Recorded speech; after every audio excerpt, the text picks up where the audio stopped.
So hi guys, very good evening to you all. I warmly welcome you all to our very first session of the Azure DevOps webinar series. So thank you for joining with us. So this session is done by TNTech in collaboration with DevOps Innovative. So we are planning to do 4 sessions for this webinar series, and the session 1 would be introduction to Azure DevOps, and then in session 2 it will be about setting up Azure DevOps for your production applications, and then Azure infrastructure automation will be done in session 3, and then session 4 will be about logging and monitoring your production applications with Azure. So this series will be like a complete guidance for anyone who wants to start with Azure DevOps. So without further ado, let me introduce you to our speaker, Shasna Muhammad. So she is a senior software engineer at 99x with over 4 years of experience in development, focusing on web and mobile. And she also heavily invests with DevOps activities and holds an expertise knowledge in the domain of Azure integration with DevOps practices. So, Shasna?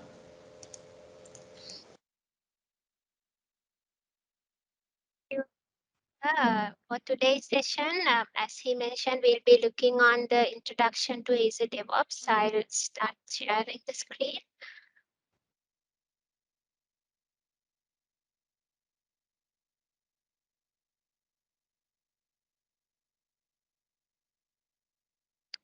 Hope you all can see the screen.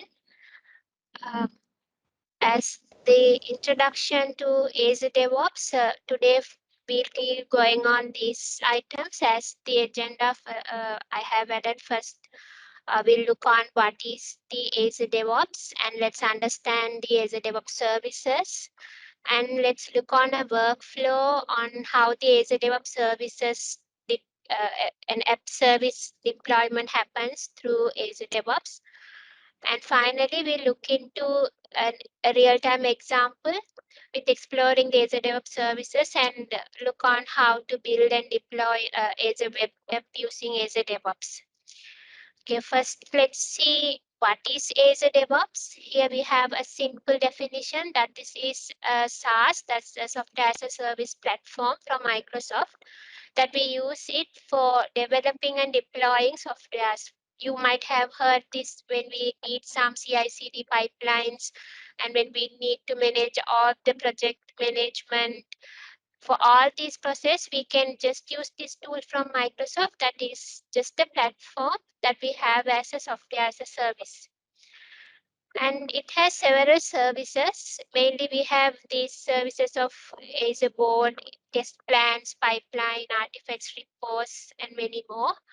And if we look deeper into that, we can figure that it has several parts. Like if you want to do the agile project management, then you can go for Azure Board, Azure Test Plans in order to plan your work, to track your task, and to write your test cases. It's like you are using your Jira or Confluence page to maintain your wiki pages and all your tasks. And at the same time, in order to build and deploy and release to do all those items, you can have your CI/CD pipelines in the Azure pipelines, and you can maintain the artifacts as well. And then you can do the version controlling instead of using GitHub or any other version control tools. You can do that also inside this using the Azure repos. This is Git integrated. And other than that, we have some extensions. You can go to the marketplace and get all the services, which is not there in default. So I'll show all these features one by one. Before that, let's understand the DevOps life cycle. You would have seen this picture in many places, even in our previous sessions also. But the important thing is in Azure DevOps, we can do all the items that we see here in one go. That with just one standalone application, you can do your code, you can plan your work using Azure Board, you can build this, you can test by writing test plans, or you can deploy it in the pipelines, or you have deployment groups, you can integrate with Azure VMSs, and you can do all these processes just by one tool. So that is the cool feature that we have here. Okay, now let's see a simple example of a workflow on how this can be used when we need to deploy a web application. Let's say I am developing some code here. So I'll first create a repo. I can create the repo inside as a repos, and I will have some task that is defined to come into that code. So I can have my task defined in this code, and I can write test cases also inside the test plan and maintain that. And once the code is ready, I can, with the branching strategy, I can push the code. When it is approved, then it will go to the pipeline. There we have the CI pipeline and the CD pipeline. So it's just to build the CI pipeline and get the build results to the CD pipeline. And finally, we can publish the code, the changes from the CD pipeline. Other than that, we have some other features like artifacts. For example, we can get the build results in our artifacts and get it from the artifact feeds to our other codes or in outside usages. Also, we can have some extensions if we need to add some task or anything inside our pipeline. And we can connect to other services like Azure or AWS, any other services. In this case, I have taken the example of an app service. So in order to deploy to that, we have to connect to the service principal, that we can create the service principal inside the Active Directory by registering our app service. And we just need to have the service connection set for that. So that's all we have to do in this. So let's see how it works. Just take a tour for now. If you have already worked or seen this, this is how there's a DevOps portal will look like. You can have many organizations. All your work will be depending on your organization. First, you can create a new organization or you can be on your organization. And underneath, you can see here we have the organization level settings. If you go inside this, there we have some set of policies, some extensions, some is Active Directory connections, and you can set the permissions for your user level permissions, any other policies you have. So all these things will come under the organization level settings. But apart from that, you can maintain all the settings in each project level as well. So let's first choose this one. You can create many projects here inside your organization. You can have many projects. You can just go to this view and click on new project and create one. I have already one created. I'll just go inside this. So once you are in the project, this will take you to the whole feature that I showed you. So these are the main services we have. Apart from that, we can do many other works. So once you click on this, you will come to this page to see the description. It's kind of an about, and then you can see the number of bills, number of pull requests you have, the you members who are going to work in this project.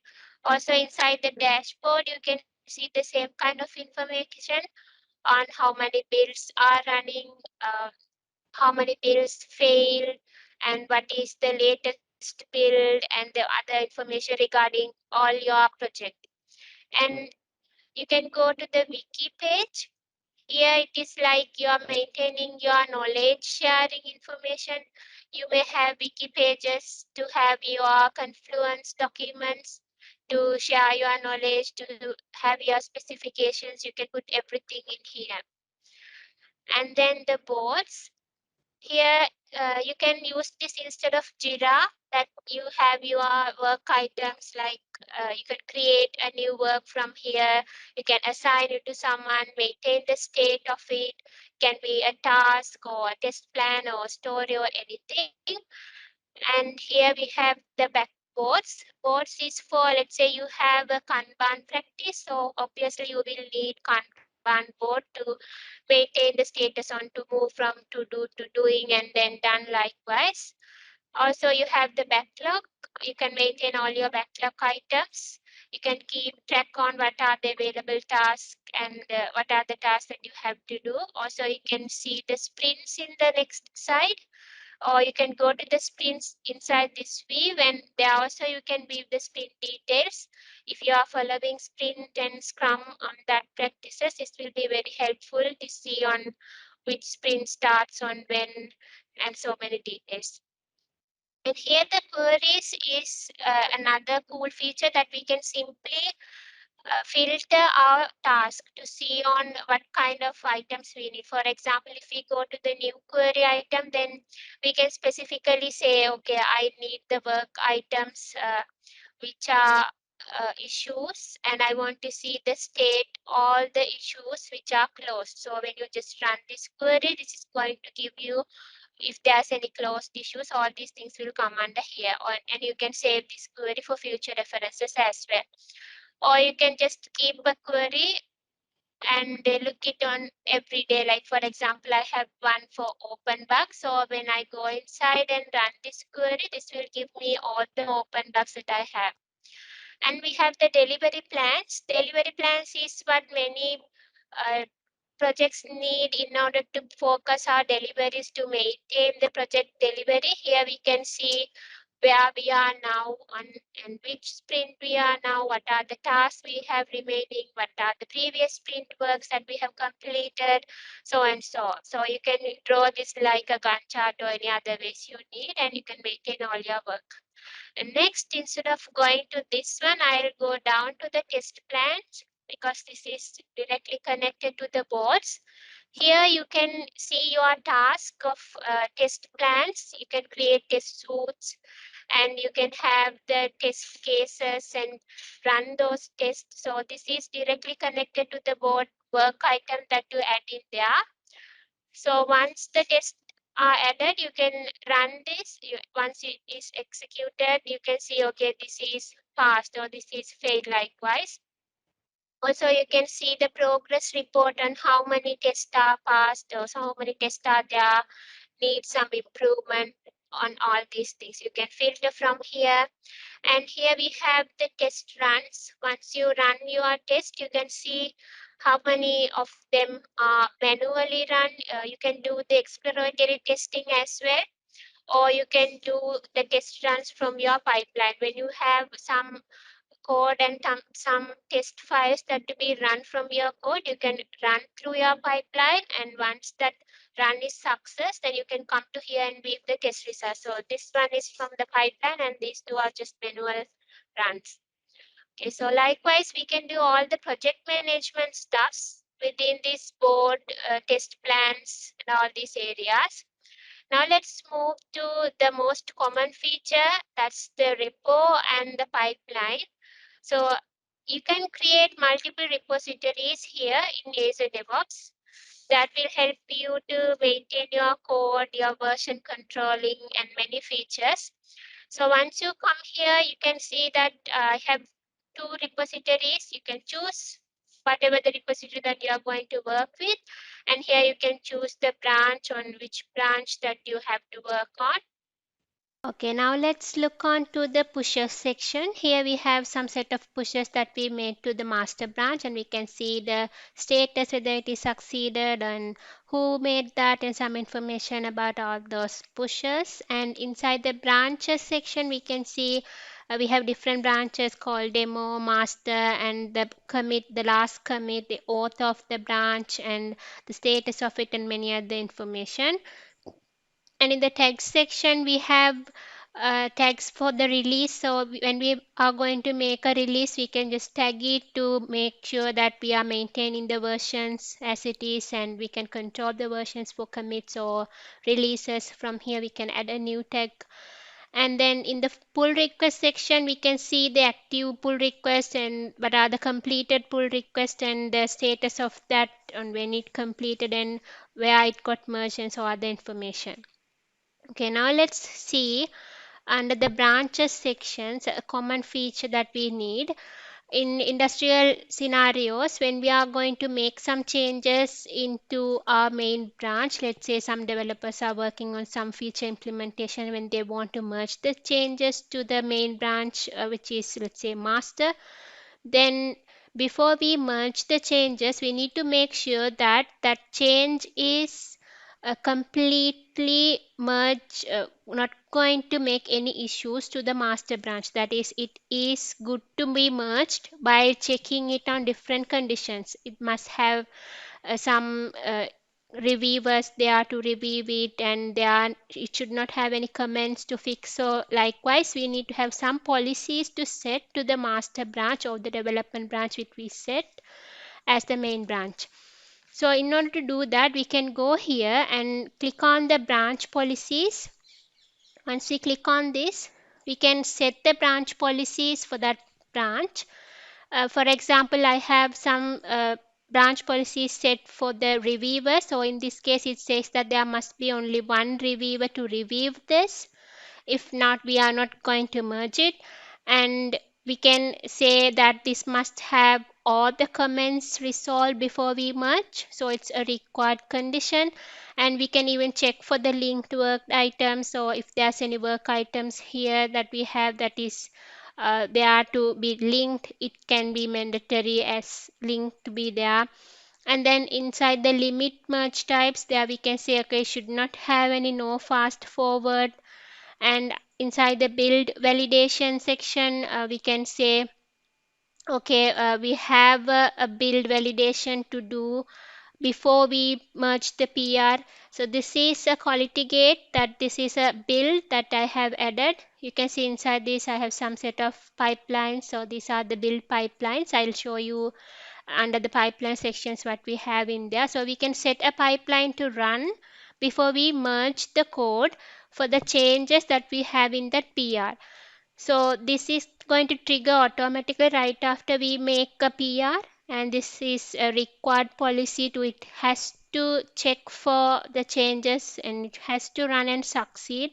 So likewise, we can set some build validations, and then we can add some reviewers, required reviewers. Like for example, let's say I have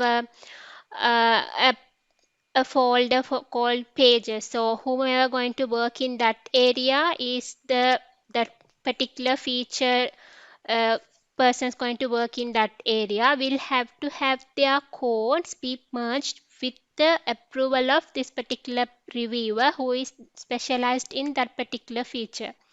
So in that case, you can set your tech lead or someone as your reviewers. So likewise, this is going to automatically include this review when you make a PR. So you can have all these branch policies once you have created your PR. So this is just one example that it comes under the settings. So that is coming under the branches. Okay, now let's create a pull request with some changes and start to build that change and see what happens.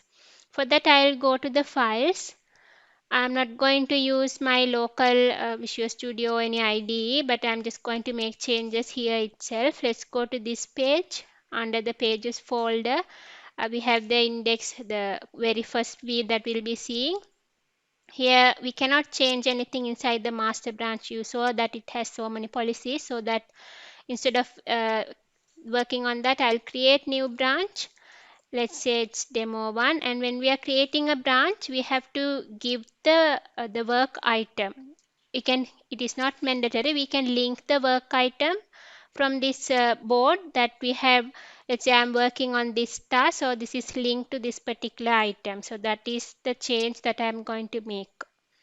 And then once we click on the edit section, we can do the changes here. You'll be doing this in your local machine. I'll just do it here. So here we have something like hi all. I'll change this as welcome all, and let's commit this change. So this is going to commit the change into the demo branch. I can give some commit messages here, and here we can choose the task if we want to attach the task to that commit, and then it will get pushed. So now we have to create a pull request. So by default, it will give us a suggestion to create a pull request for the change that we made. That will come even when you push your code from your local IDE. So here you can add the title and you can give a description. When you are giving a description, you can simply type hash, then it will give you all the suggestions. Like when you want to tag to whatever the task that you work, you can click on that. So it will be linked to that task, and then you can create it. So once you create a pull request, this is going to add the policies. Now you have set that it must have the record review with this person when we are making changes inside this pages folder. And you can see the commits on what are the changes that is there inside this uh, folder and in this PR. Also, you could see that it started to run this quality gate pipeline that I showed you. So this is a build pipeline that is running to check whether there are any issues or anything that we have to fix before we merge this code to the branch. So after we run this build only, we'll be able to merge. So while this is running, let's go to the pipeline section and see the pipeline informations. Okay, I'll move to the pipeline section. So here you can see this pipeline has started running and it is running now. And this is the quality gate. Other than that, we have some other pipelines as well. Before we go into each of them, let's just create a new pipeline from here. We can create a new pipeline. I'll show you how we can create. There are two ways to create. This is the first way. Here we can just choose first, we can choose the code from where we are going to get it, whether it is a Git code or Subversion or anything. Let's say it's something from the Azure repo Git itself. So it asks me to choose my repository. I have this one. And then I have to choose the technology. Let's say it's a .NET application. Finally, it will take the YAML file. This YAML file is added inside my repository. I have added all the configurations in there. So this is a code that we write inside the repository. You can have Terraform, or maybe you can use Bicep, or you can use just YAML file, and you can pass your configurations. For example, you say, okay, you have to trigger the master when the master branch is merged, then you have to trigger this pipeline. And you can say some steps like this to have this task after this. You have to build and test and do all these commands one by one. So you can set all these stuffs inside the YAML file. This is one way to create. Or else, when you are going to create a new pipeline, you will get another option underneath to use the classic editor. So this is a very common way that we use to create a pipeline. This is just a simple editor. You can choose the source first from where it is going to come, the repository name and the branch of it. And then here also you can say whether it's a YAML file you are again going to use, or you can choose a template from here. If that is an Azure function, you can apply this one. If that is a Gradle, then you can do that. So you can choose any task from here, or else you can just go with the empty job. I just go with the empty job. So you will get this screen with the available ways to add your task. So you have one job, that is the agent and the pipeline, and it shows the resource that you first selected. So inside the pipeline, you have the agent pool. This is where you are going to set your infrastructure. Now, when you want to build your code, you need to have a host. There must be a server running behind, which has all the SDKs and all the tools installed in it and running. Then only you will be able to do all your tasks like build, test, run, and all those commands can be run afterwards on that particular agent. So we have set of agents and connected to an agent pool. We can go to this manage section. Here we can see the agents that we have. We have some set of agent pools.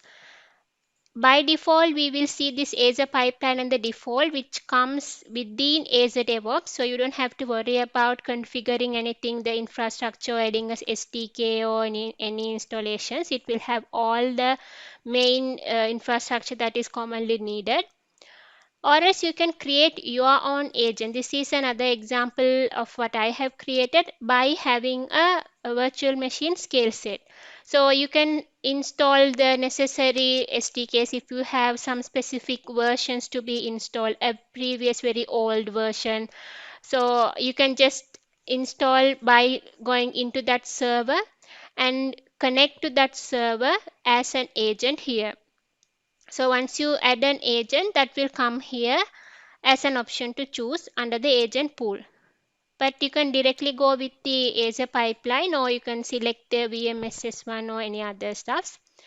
So this is self-hosted one. I'll just go with the Azure pipeline hosted. Then after, you have to choose the server. So in this pipeline agent, we have some set of servers. If that is a .NET application, you can probably be going for the Windows server, or else you can go to with any other server as well.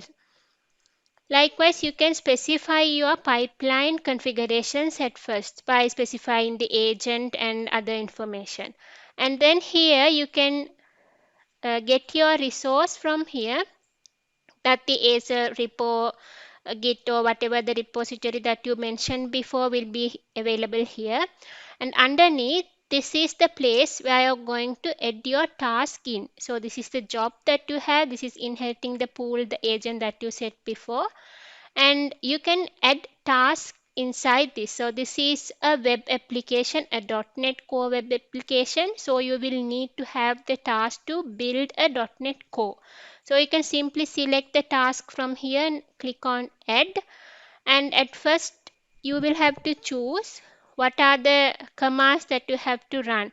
So at first you will have to restore the .NET, and then you can add multiple tasks from here. And if you want to build, then you can go to this and select the command build. Likewise, you can add multiple tasks here and configure all the configurations. So here you can see this has several places to fill. You can add your path on where you are going to take the code from, your SLN solution path, and the packages and all other information should come in here. So you can have a job with multiple tasks. So a job means a collection of tasks, and you can have multiple jobs in one pipeline. I'll go to an example for that. Here this is a single agent one. Single agent in the sense one job with multiple tasks. And then you can go to this one. This has multiple agents, that is multiple jobs are here, containing multiple tasks. So you can set whether you want to run these agents parallelly or sequentially, and you can set. But remember that these tasks will run sequentially. You have to set the order. You can drag and drop it to other places. Let's say you want to build it before restoring. So this is not going to work anyway, but you can just reorder this in the way. So this task will be running sequentially, but you can set these agents to run in the way you want. And this is handy when you come to when you have some projects like a front end application, back end application. You want to run some specific builds for front end. It is an Angular application, so you're not going to run any .NET related task inside the front end. But in the back end, you will have all those codes because it is a .NET framework. Likewise, when you have different set of tasks needed to run in different agents or jobs, so you will come to this multi-agent. So in this case, I have one build for building the web app, and another one to build the database app, that is to changes for the schema is going to be built from this place. And I have some UI test as well, so this is going to do that build, and so on. So likewise, we can have multiple agents also. And there's another example I would like to show you, uh, that is inside the pipelines. We have another example of a YAML pipeline. So I said we can create a pipeline just by selecting the YAML. So when you are going to create a pipeline with the YAML file, you won't see that structure that I showed you previously. When you come to edit it, you will just see the YAML file here. So this has all the information. You see, okay, it should trigger once the master branch is merged, and so on. And here you can see some specific changes, like you can create some stages inside the CI pipeline as well. So a collection of task is going to be a job, and a collection of job is going to be a stage. So you can have multiple stages inside one pipeline. So this is one example here. I have one stage and another stage here. One is for build, one is for test. Likewise, you can have multiple stages as well. So when you run that build, when you run that pipeline inside each build, so these are the builds that has come under that pipeline. You can see those stages. This has 3 stages. If you go inside the build, you can see here you have 3 stages and some jobs. Likewise. So this can be achieved only by using a YAML file. But if you are going to have in the traditional way, like this, so as this has a single agent, this is not having any multi stages, so it will just have only one stage. So this is how you will see your pipeline. Okay, so those are the main informations for the pipeline creation. Now let's see what has happened our PR. We have made the pull request, so this is here. Okay, now that quality gate check is succeeded, it is completed. If we go inside, we can see, okay, all 3 checks are succeeded. There's no any comments to resolve. The quality gate is passed. But we have one approver to approve. So it's waiting for the approver to approve before merging. Also, when that approver is reviewing, if they find any changes in the code, let's say they find a mistake here, so they can just add a comment and click on comment. So it's going to be added, and you are going to see there is one comment. So this cannot be merged because comments must be resolved beforehand. So simply you can change the code, push the code again, and in the same PR you can just resolve it. Once it is resolved, now all the comments are resolved. Now you can go ahead with that. So now you just need that particular approver to approve. Also, you can set your PR to auto complete from here. When you are setting it, this is going to check all the conditions and it will automatically complete the PR once all the commits, all the changes are done.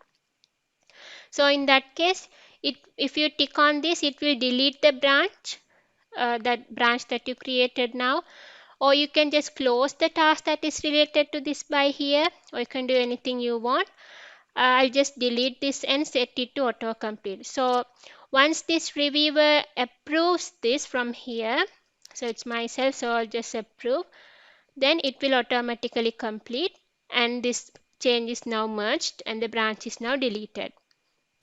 So now our code is merged to the master branch. Now it's time for me to start the build. For that, let's go to the pipeline section and see what happens. Now you see we have 2 pipelines running. Of course, both the pipelines have my master branch as the trigger. So whenever I make any change to the master branch, these pipelines are going to start the pipeline run. Okay, if you see inside this, we can see this single agent pipeline. This is the pipeline that I showed you previously. So this has started running, and if we go inside, this is the .NET Core build. So it first restores the .NET Core and it takes the path, the repository solution path, and it builds the project. So the command is build, and I have passed some variables here, build configuration argument. Now if you see where I get the value for this variable, you can see the variable section here. It comes from here.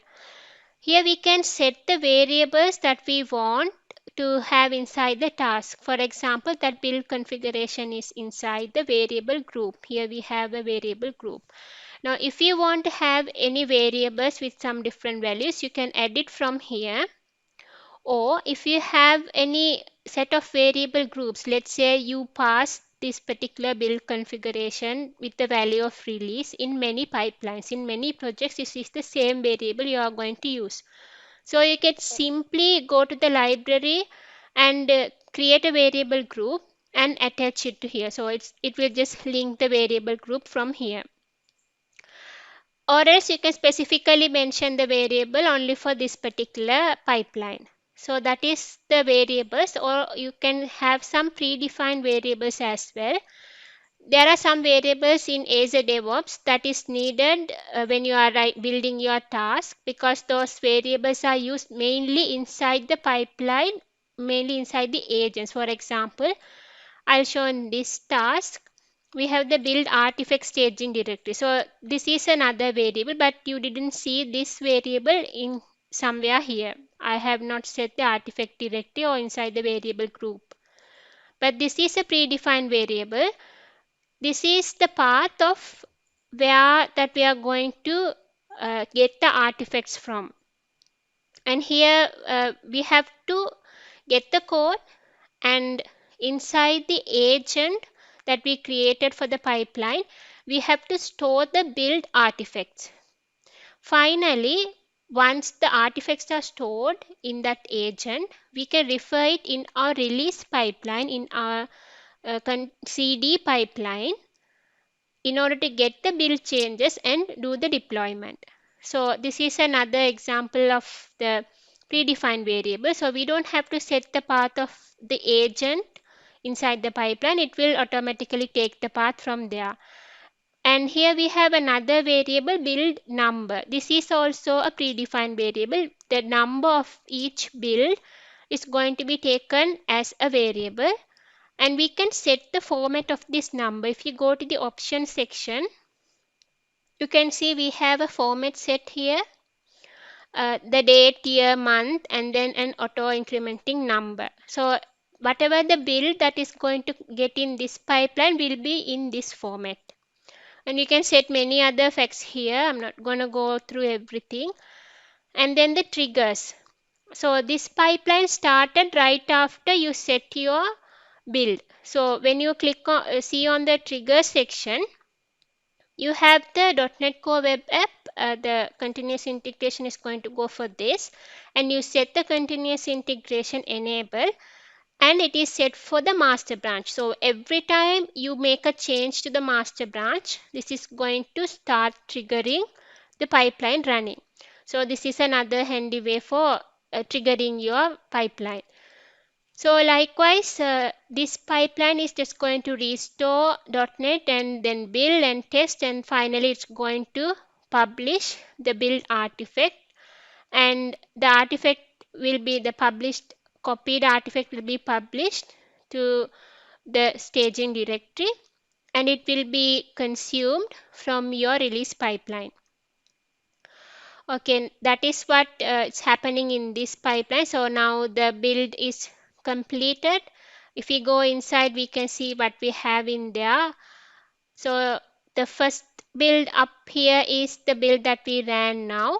If you look inside, we can see that it has one agent job, and here it has one published and one consumed. So that means that in this build that it consumed the code of my repository, and it built the code and published the artifact into this particular folder. So this s.zip is the folder which I will need in my release pipeline to continue the deployment.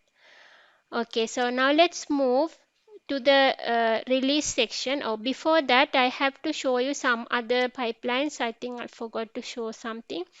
Okay, before merging that, we went through some quality gate.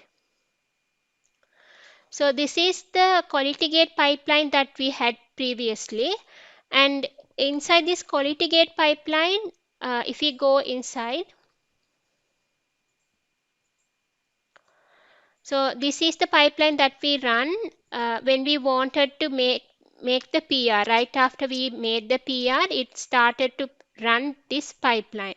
So what we have inside this is that it restores the code, .NET Core, and then it has a task group for Sonar Cloud, Quality Gate, and then it tests.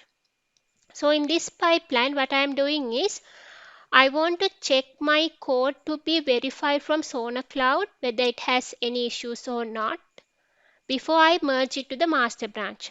So I have created a task group with some Sonar Cloud Quality Gate specific tasks. You can create a task group like this by clicking on the task here, and by right click on it and create a task group. So this will be added as a task group here. So why I create a task group is because when we have multiple tasks which should run in several pipelines, we can just set task group like this and refer it in many pipelines. For example, I need to run Sona Cloud verification in 2 of my projects.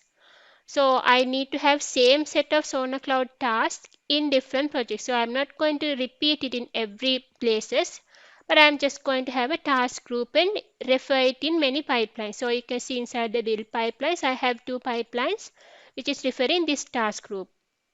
One is the .NET Core Web that I showed you, and the other one is the NuGet library, that is this one. So here also I have that same task group. So when you are going to have task groups, remember that you are not supposed to have any linked parameters. For example, in this case, I have this one linked to this particular parameter is linked. So it is tightly bound to the agent. But if you are going to refer it from another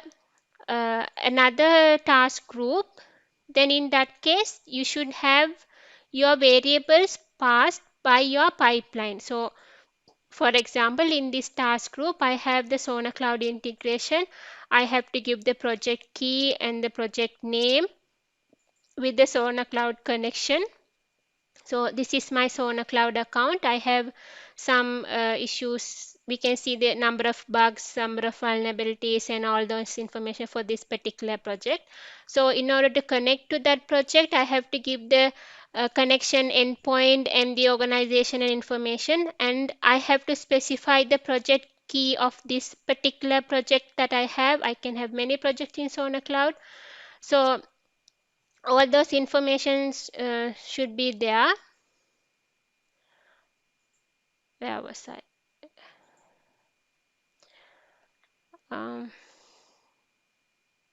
This one. Okay. So we have the Sona project key and Sona project name. So these variables must be passed by every pipeline. Because of that, you can see that in this task group, this will have a place for adding the variables. If you have any default values, you can set in here. So in that case, if one pipeline does not going to pass this variable, then you can just take it from the default value. So if we go to this pipeline, here I'm using the task group and I have the same variables, Sona project key and all other information inside this task. So in the variable section, I have all these variables set with that. This is what I'll be using in Sona Cloud Connection. And again, in the other pipeline, here also we have the Sona project key, Sona project name, and other information. So here also I am passing the necessary variables for that particular project that I need to connect to Sona. So this is another handy way of connecting in task groups. So another feature from Azure DevOps. Okay, now let's see our pipeline, and now we finally we saw what has happened to the pipeline, and it ran and it completed with successfully and gave us the output of the s.zip file that we found here as it published and one consumed. So now it's time for us to take this published zip file to our release pipeline and start the deployment. So let's go to the releases. So this is where you're going to add your releases or deployment. So we have some set of CD pipelines. We have different projects, so different pipelines are created, and inside here we have the releases. You can see different stages are there. You can release to any stage you want, and the created date and the branch that it is connected to, and so many other information. First, I'll show you how to create a CD pipeline. So I'll go to the new release pipeline. Here you get the same set that you see in the CI pipeline. Here also first it will ask you to choose a template on the technology that you are using. Let's say you want to deploy it to ASAP services. So you can just select on this, or you can go for any other options here. I'll just choose the empty job. So this is going to have an empty stage without any task defined in there. I'll rename it. Let's say it's my development stage. And now I have one stage linked to the artifact. So I have to first specify from where I am going to get the build, the artifact that I will be using to do the deployment. So I can get it from the build or from any other repositories. So here we have to first choose, if I say build, then we have to choose the build pipeline. I have many CI pipelines. This is the CI pipeline that I am using for this change, the current change I made. So that s.zip file will be contained inside this pipeline, and I specify, okay, take the latest version from that CI pipeline builds, and I'll just rename it and then add. So now by default it is connected to the development stage. So once you build something in this pipeline, the latest version of the build will start the deployment into this development stage. Let's go inside and see what this has. And here also we have the same set of UI. We can have the agent job and we can add the task from here. Here we can choose the template. Let's say now this time we are going to deploy to ASAP service. So we can just click on this and go inside and set your subscription, on which subscription you are going to connect to Azure. So this is another way of connecting to the Azure services. I'll show you how we get all these options here, how we can connect to our subscriptions. Then you have to choose your subscription, and then you have to choose your app service which is there under that subscription, and you can give the information. So here you can see this is where it's going to take the package from, package of your build. The CI pipeline build will be taken from this part. This is again the same predefined variable, that this variable is there in the Azure DevOps. And if you have another specified path, you can go here and choose from here. So you have the szip and you can say OK. Then that szip is going to be taken as its package to start the deployment. Likewise, you can set all the variables here. Here also you can go and specify if you have any specific variables, and you can set the retention policy on how many days this deployment should retain, or when it should get failed, or it should get expired, not failed. So you can have the retentions, and there are many options, and you can say the history, and a lot of things are there. The other important thing is you can see that we have an icon here. This is the pre-deployment icon. So this has the options for you to choose on what to do before you deploy to this particular stage. Here we have some triggers.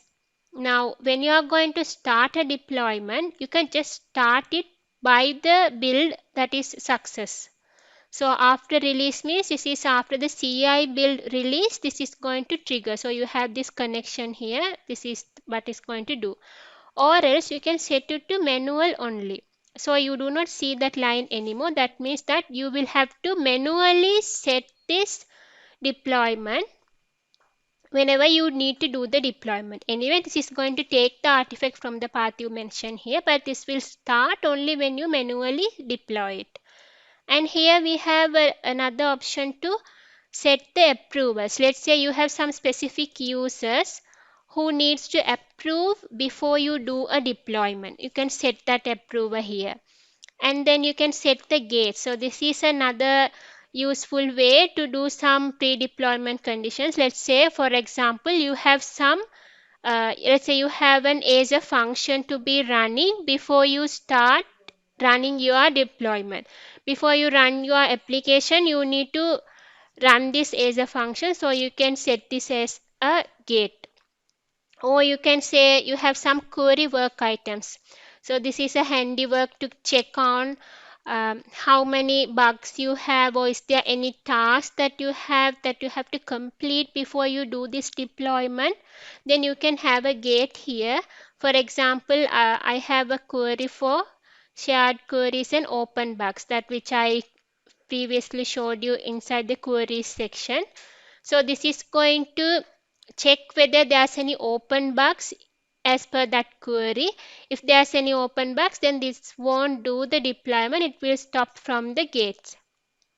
Likewise, you can set the deployment queue settings on whether it should run parallelly with other stages or not, and many more things. And the next one is the post deployment. Let's say you have some post deployment approvals. Once the deployment is completed, you need another person to review in order to go to the next stage, or maybe to start the release note or any other specification. So you can set the reviewer here like previously, and you can set the gates as well. And we have the auto redeploy trigger. This is for redeploying triggering. Now let's say you have this deployment which is failed, so what you should do at that place, whether you want to keep the failed stage as the final deployment, or whether you want to move to the successful previous deployment. Likewise, you can set this, so this automatically take the successful previous one. So it's up to you to decide on the post deployment conditions. Likewise, you can maintain all the conditions for each stages, and you can have multiple stages. You can see we have a add button. Just go and click on next stage, new stage. Here again, this is going to ask the same set of things, whether you need to have it with a template or just go with empty job. And if we say it's empty job, then I'll just rename it. Let's say this is a QA stage. So when you want to test your deployment, you can go here. And here you see that this is connected with this because my pre-deployment condition says after stage of deployment. So development. After the development stage, this should start running. So it is going to continually running. Or else you can set it to manual, so that connection is no more there. Or you can set it to be from after release as well. So right after you trigger your changes in CI pipeline, this is going to start. Likewise, it has the same gates and deployment queue and all other approvers, so and so. So this is how you are going to maintain all your different environments, different stages, and you can deploy to whatever the stage you want based on what you have created here. Okay, now let's go inside our pipeline. I'm not going to save this, and see how this is going to be in our case. So now we have that szip CI build is run, and we have the artifact, and I have created my release pipeline here. This is the project that we have been working on, and if we go inside this release pipeline, you can see I have 3 stages not connected. They are independent. We can deploy it manually, and this one has some pre-deployment conditions. This does not have. This has a post-deployment likewise. And if we go inside the task, we have several tasks for separate stages. I'll go to the development. Here we have the app service deployment task.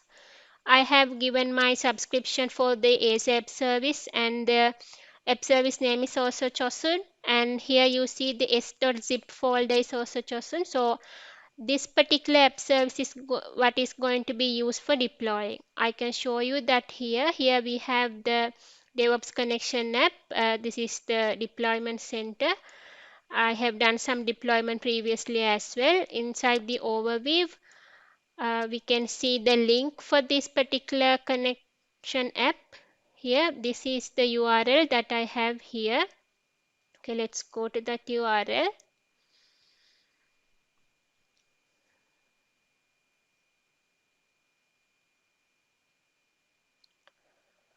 Oops, I think I have to refresh this and see again.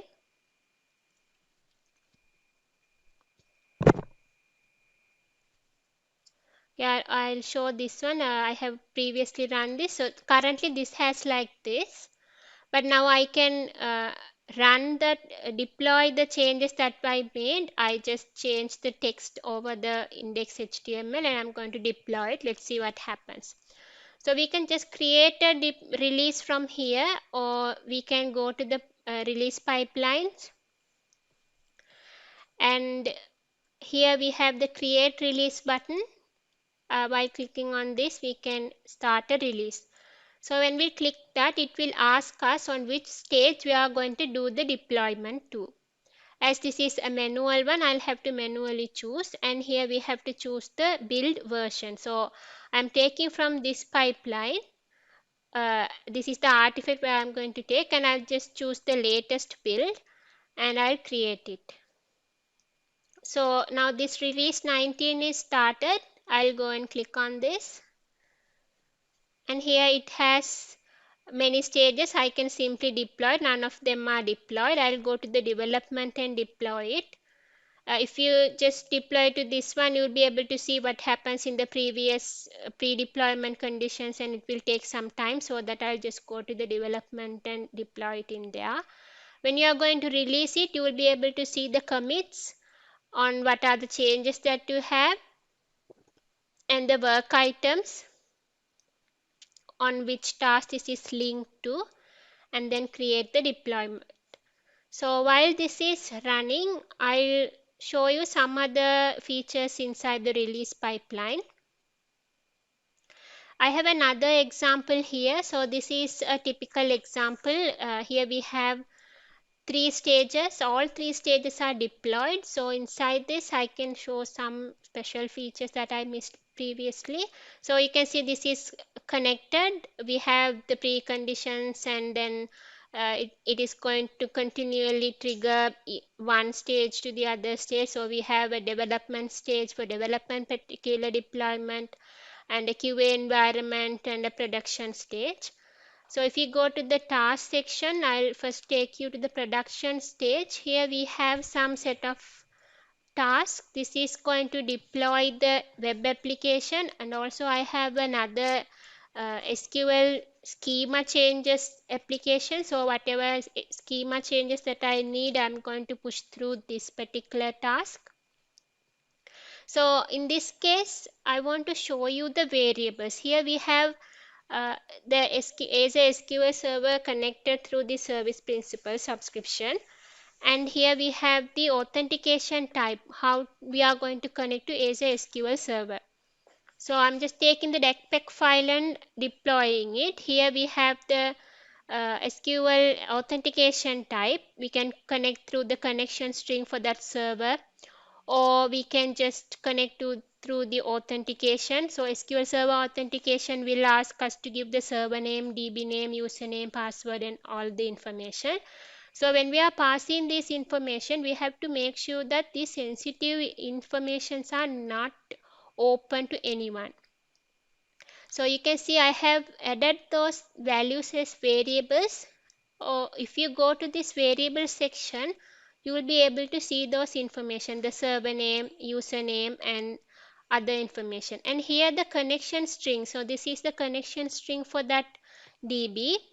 I'll go to here. You can see this is the SQL Azure SQL DB that I'm using. So this has the connection string.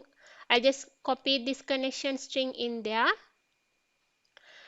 and you can make it a secret that you can just click on this icon, this lock icon that you see here, and then it will not be visible to anyone else. Or else you can go to the variable group, and here I have linked to my variable group of SQL specific variables. So this one comes from the library. If I go inside the library, you will be able to see the variable groups. I have 2 variable groups. One I showed you previously, the development variable group. The other one is the SQL specific variable group. You can just go inside and create some variable groups which are common to many pipelines, maybe to the CI and the CD. And at the same time, when you are going to have some sensitive data to be stored here, for example, the SQL Server password, in that case, you are not going to make it visible anywhere. You are not going to store it anywhere. So you can just make it as a key vault. For example, in that case, I have a key vault,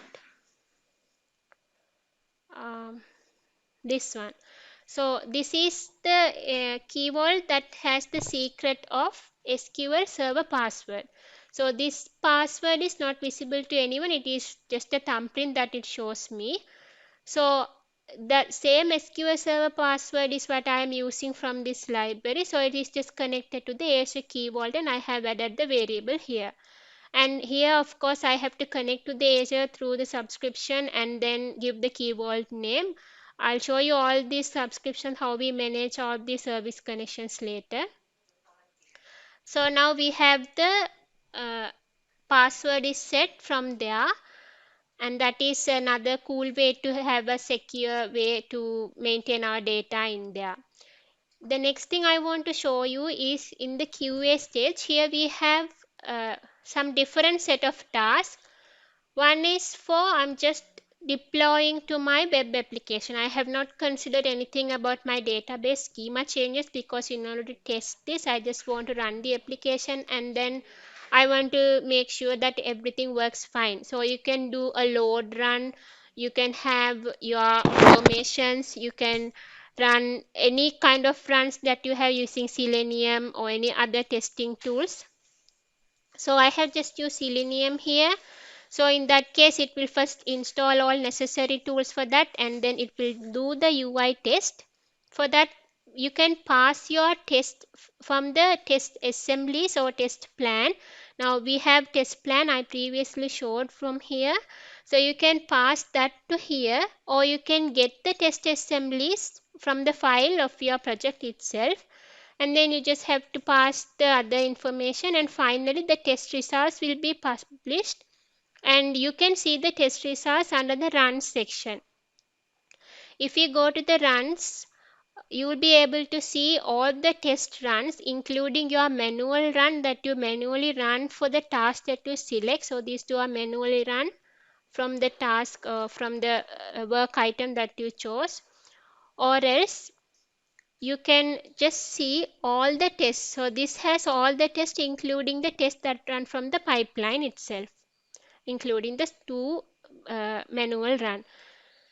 Okay, so this is another cool feature from Azure DevOps, that you can continue your testing within your pipeline itself before you do the deployment. So you can have your own QA stage for having some set of task of deploying the application and then doing the testing.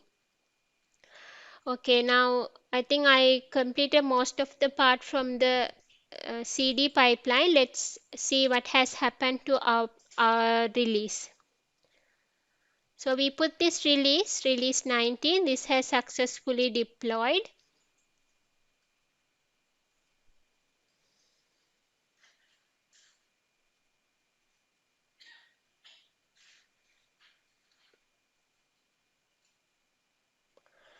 Okay, inside this release, it has just started the job, downloaded the artifact from my CI pipeline, the folder that I mentioned there, and then it deployed to the app service, and then finally finalized the job.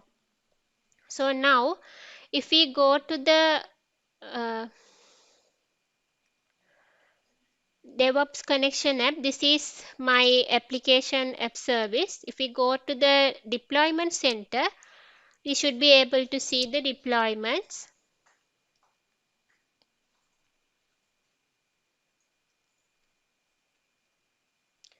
Okay, here we see all the releases are available, and here is the final release that I made now, and the application is running here. So let's refresh this and see what has happened.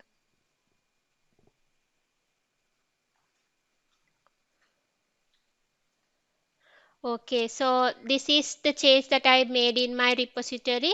So that change is now published to my app service. So this is what we can do from Azure DevOps. I think I continued most of the part, and finally we have this artifact. So this is another cool feature to contain your artifacts. This is not the same artifact that I mentioned before. This is not the build pipeline artifact. This is an external artifact that you can store your library output, the packages, maybe a NuGet package or an NPM package or a Maven package. You can just store it in here inside these artifacts, and you can use it in anywhere you want. For example, I have a pipeline here. This pipeline is for my class library project. So I have to publish my NuGet package from my class library. I just restore the NuGet and verify the Sona Cloud verification from my task group, and then I pack the NuGet, and finally I push this. So when I am pushing this, every time when I build my library, I have to push my build that NuGet package to my targeted feed. So we can choose the feed from here, whatever the feed that we have inside this artifact. So this is the NuGet package artifact is what is referenced here. So inside the artifact section, we have some set of feeds. So inside the NuGet packages feed, you can see whatever the NuGet packages that I publish from there. So if you go inside, you can see the way how you can connect to this feed. You have the command here, and you can see the code changes, the branch and the commit, and number of downloads it has, number of users, from which, so this is the build that it comes from, which build pipeline that it comes, and all the information. Also you can go to the versions and see the previous versions, and go to a previous version and click on this, and you can download it and use the previous library version. Likewise, when you have multiple libraries interconnected to your project, when you maintain your code in different libraries, then you can just get the package from here into your local machine, and you can refer it from your other projects. So this is another cool feature from Azure DevOps. Okay, finally I'll show you what I promised you before, to show the service connections. So inside the settings, you have all these settings to set the permissions or service hooks. You can connect to another service from here, many other ways. And here I'll go to the service connection section. This is where we are going to connect to a third-party service. For example, I showed you how to connect to the Azure Resource Manager. So you can connect to another service using a token-based authentication, or personal access token, or using the service principal, or maybe a certificate based, or just by the username and password. You can have many ways to connect. So for example, I have Sona Cloud integration using the token base, that is for connecting to this Sona Cloud application. And I have another one, certification base, for connecting the Service Fabric cluster. So I have a Service Fabric application, and if we go inside, you can see that this connects through the providing the client certificate and the server certificate. I can show you here.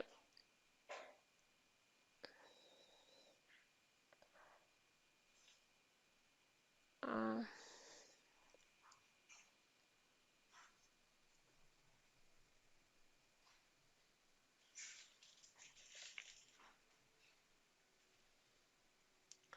So you can connect any services from there by many authentication ways. This is just one example of connecting through the certification base. So inside this cluster, I have some security ways to connect to the cluster by providing the cluster certifications on the client certification. So this is what we have passed here, the certifications. Or else you can connect through the service principal. This is the common way that we use for connecting to the Azure resources. So I had my DevOps application. This is the service principal connection that I used to connect to the Azure DevOps resource group. So here I have passed the service principal information, service principal ID, service principal key, and all other information. This comes for connecting to my this application. Uh, This one. This is the DevOps connection app that I used to deploy. You saw this under the deployment center. So here inside the IAM section, inside the role management, we have some set of service principles. 3 service principles are there. So this resource group is scoped for my service principle that I am referring. So you can see that now when you are working in Azure DevOps, there will be a DevOps engineers and your team, some of the DevOps engineers will be working on connecting all these service connections and maintaining all these configurations. And other developers also will be working in Azure DevOps by pushing their code and making a pull request and so and so. In that case, you cannot directly give your username and password or any other authentication information that you use for connecting this Azure services or any other third-party services. And it cannot be specific to a specific user subscription. So in that case, it's better to go for having your resource manager. For example, I showed you the IAM connection. So this resource manager is going to have the service principal, and for that particular service principal, you'll be able to connect to whatever the services that is coming inside that resource manager. So likewise, you can have some unique authentication ways here to make it very secure. Instead of providing your username or password or other your subscription information open. And here you can create a new service from here. Let's say you want to connect to Sona Cloud or maybe NuGet or Kubernetes or Jenkins or anything. You can just choose here, and once you select that service, let's say it's Azure, and then by going to the next option, you can give the subscription information and whatever the authentication process that it gives you. And if you do not see your service here, let's say you want to connect to AWS and it is not here, then you can simply go to the VSTS marketplace and download it. I'll show you how you can do that. Inside the organization level settings, we have an option for extensions. So this is where we get all the extensions from a third-party applications. For example, I have the Sona Cloud integration, and we have the Azure Dev Test Labs for testing, the writing test cases inside the pipeline to do the Azure Dev Test, likewise load runner and many testings. So you can go to the browse marketplace from here, and in the VSTS marketplace that they have a specific place only for the Azure DevOps. So inside the Azure DevOps tabs, you can search for your service that you want. For example, I need AWS tools to connect to my pipeline to add AWS related tasks to publish to AWS. So you need to have that extension. Once you click on this free, this will automatically start to install and it will be added inside here as another extension. Right after you get this, you just have to go to the project and go to the service connection section and add your particular keys that comes along from the AWS. You may have some excess keys from there and you connect it. Then after you can refer that AWS related services, task and anything anywhere all over the application. So these are the all items that we have here in Azure DevOps. I think I completed all the features and I hope you all understood this. Okay, thank you.